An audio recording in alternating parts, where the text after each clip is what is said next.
Ang pamahalaang lungsod ng San Fernando, La Union ay pinarangalan bilang isa sa mga most competitive LGU sa Cities and Municipalities Competitiveness Index Program na nakakuha ng top 3 sa ilalim ng Government Efficiency Pillar at top 5 sa ilalim ng Resiliency Pillars sa Competitiveness Ranking ngayong taon. Cities and Municipalities Competitiveness Index Program. Tapos ito po annual competitiveness ranking ng mga city po at municipalities. So, may classifications po dito. So, merong 5th to 6th class and others. Tapos, tayo po under component cities. Siyempre, yung mga kalaban din po natin are from other component cities. Tapos, yung event po today is ina-awardan yung top 3 and yung mga kasali sa top 10. So, ngayon po nandun po sina Mayor sa Manila Hotel sa Manila for the awarding ceremony na mag-e-end din po mamayang mga 5 p.m. So, bale, dahil nga po top 10 ang makukuha, bale meron po silang 5 na parang pillars, or yun yung criteria. So, yung 5 criteria po na yun ay innovation, resiliency, infrastructure, government efficiency, and economic dynamism. Tapos si San Fernando po, bale top 7 po tayo sa resiliency.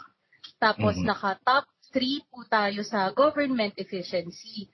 Bale yung sa mga iba po na pillars, usually sinasabi po nila sa amin after yung ranking natin. Kahit hindi within the top 10, sinasabi po nila eventually. Pero for this awarding, yung ina-award lang po yung top 10. So ngayon, ongoing siya. May last award na lang po na ina-award, yung overall na po. So yun pa yung wala pa pong result. Nakaabang din po kami. Yung premyo po, alam ko meron naman po, pero hindi pa po namin alam kung ano.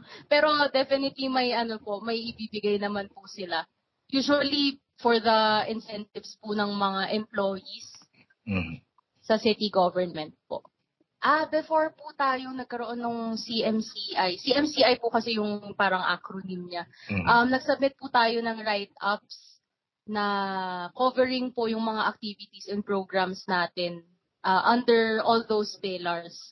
So ngayon, for example, ang kasama po ni Mayor doon ay ang ating Local Economic and Business Development Officer.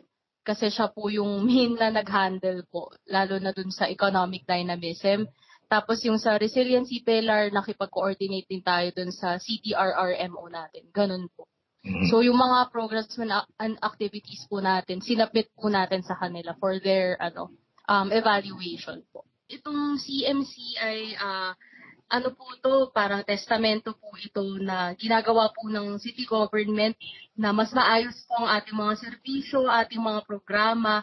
Actually po ngayon mas tumaas yung ranking natin sa ating resiliency and government efficiency. Kasi last year po, mga nasa outside top 10 and outside of top 3 po tayo. So ngayon, bilang tumaas siya, ibig sabihin po, mas gumanda po yung mga serbisyo natin para sa mga kapwa po natin taga San Fernando. At sana po maipagpatuloy namin at next year tumaas pa, meaning mas gumanda pa po yung mga programs and services next year. Maliban sa San Fernando City, wagi rin ang iba pang bayan na La Union. Top 1 ang bayan ng Santo Tomas, La Union para sa Resiliency 3rd, 4th municipalities at top 2 naman ang Agoo, La Union para sa 1st and 2nd class municipalities.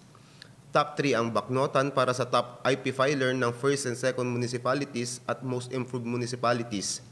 Top 9 naman ang bayan ng Pugo para sa infrastructure 5th and 6th class municipalities at top 7 ang probinsya ng La Union para sa most competitive province.